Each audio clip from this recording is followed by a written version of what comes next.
Imagine a courtroom where the judge knows every action you've ever taken, and the law requires a specific penalty for every violation. This is the baseline of divine justice, a strict accounting of sin with an impending sentence of wrath. When faced with this kind of legal peril, the intuitive response is to try and work it off. We assume that if we can accumulate enough moral behavior or religious effort, we can somehow tip the scales back in our favor. This diagram illustrates why that logic fails in a legal setting.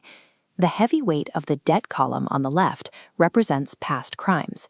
Dropping small blocks of future good behavior onto the right side does nothing to erase the violations already recorded. A perfectly just judge cannot simply ignore a recorded crime. If a ledger is cleared without the penalty being paid, the law is broken.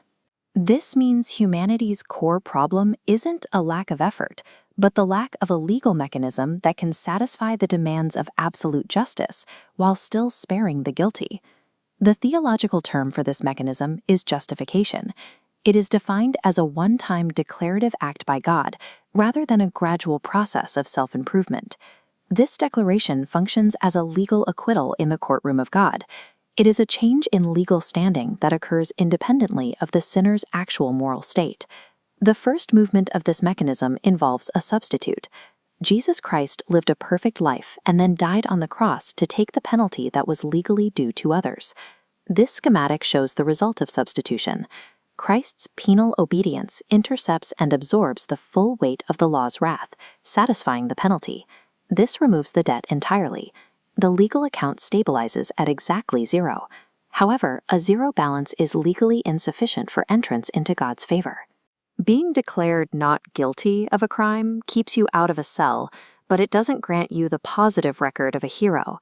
To solve the zero balance problem, the mechanism uses a concept called imputation. In a legal or financial sense, this is the act of crediting one person's account with another person's assets. The asset being transferred is Christ's preceptive obedience, his perfect adherence to the law through every moment of his life. God transfers that perfect record, crediting the full weight of Christ's obedience into the believer's empty account. This transferred record is the sole legal ground for justification, looking at Christ's flawless obedience now belonging to the believer. This transfer is activated strictly by faith. It is described as a gift of grace, specifically designed to bypass human effort so that the acquittal cannot be claimed as a personal achievement. The final verdict of not guilty is therefore a just one. The court is not ignoring the law. It is recognizing a perfect legal record that has been legally credited to the defendant. This finished legal transaction creates an immediate shift in status. The believer is moved from a position of conditional condemnation to a state of absolute, irrevocable security. Because the verdict relies on an external, perfect record rather than internal, flawed efforts, it establishes what Romans 5:1 calls peace with God. This secure legal standing also guarantees a future outcome. In the framework of Romans 8, those whom God has justified, he also glorifies.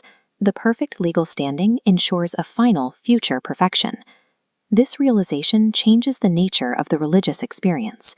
It replaces the anxious striving for acceptance with a security that mirrors the bolted door of a vault. Justification means the Christian life is not a desperate attempt to earn God's favor with a clean slate.